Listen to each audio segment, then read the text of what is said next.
Non veg మీద దండయాత్ర చేసిన రోజు అనమాట. సపరేట్గా బ్రేక్ఫాస్ట్ లంచ్ అని సపరేట్గా ఏం లేదు.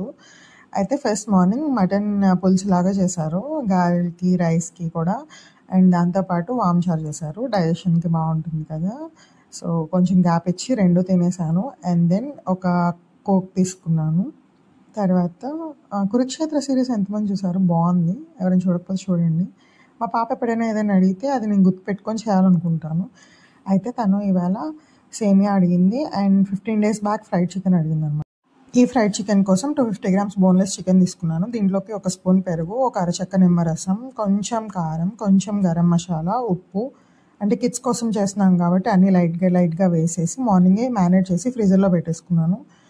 ఆయిల్ హీట్ అవ్వడానికి పెట్టేసుకొని, సో మనం ఫ్రైడ్ చికెన్ అంటే కోటింగ్ కోసం మైదా అది ప్రిపేర్ చేసుకుంటాం కదా. సో దానికోసం ఇక్కడ రెడీ చేసుకుంటున్నాను. మైదాలోకి కొంచెం గరం మసాలా, లైట్గా సాల్ట్, కొంచెం ఆరిగనో అండ్ లైట్గా కారం. పిల్లల కోసం చేసేటప్పుడు కారం కొంచెం తక్కువ వేసుకుంటే బాగుంటుంది, లేదంటే మిగతావన్నీ కొంచెం ఎక్కువ క్వాంటిటీలో వేసుకోవచ్చు. అయితే ఇక్కడ ఒక పీస్కి మనం కోటింగ్ ఎలా పట్టించాలని క్లియర్గా చూపిస్తున్నాను. సో మనం ఇలా ప్రెస్ చేసుకుంటూ మనం పౌడర్ అనేది పీస్కి అప్లై చేసుకోవాలి. మార్నింగ్ ఎప్పుడో ఫ్రీజ్ చేశాను కాబట్టి పీస్ అయితే చాలా టెండర్గా ఉంది.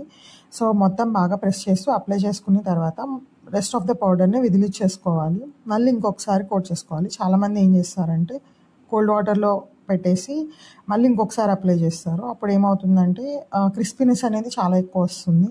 అంత అవసరం లేదనిపించింది నాకు. అందుకనే నేను ఒకసారి పౌడర్లో డాప్ చేసి ప్రెస్ చేసి మళ్ళీ ఇంకొకసారి మళ్ళీ కోట్ అప్లై చేసేసి రెస్ట్ ఆఫ్ ద పౌడర్ని తీసేసి ఫ్రై చేసేసుకున్నాను.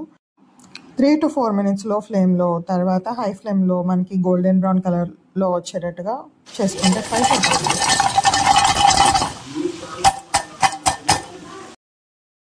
బాగుంది, పీస్ కూడా టెండర్గా ఉంది. యూజువల్గా మనం మల్టిపుల్ కోటింగ్స్ వేస్తే మనకి మనం వేసిన కోటింగ్ అండ్ పీస్ సపరేట్ అయిపోయే ఛాన్సెస్ ఉంటుంది. సో అందుకని నేను ఇలా చేస్తూ ఉంటాను. పిల్లలకి కూడా తినడానికి ఈజీగా ఉంటుంది అని అనిపిస్తుంది నాకు. ఎవరైనా ఈ రెసిపీ ట్రై చేయాలంటే ట్రై చేయండి. కొంచెం స్పైసెస్ అవి యాడ్ చేసుకోండి. నేను కూడా ఇదే తిన్నాను డిన్నర్కి. అండ్ దెన్ ఇలా ఒక బూందీ పాకం స్వీట్ కూడా తిన్నాను, తెలిసిన వాళ్ళు పంపించారు. అంతే.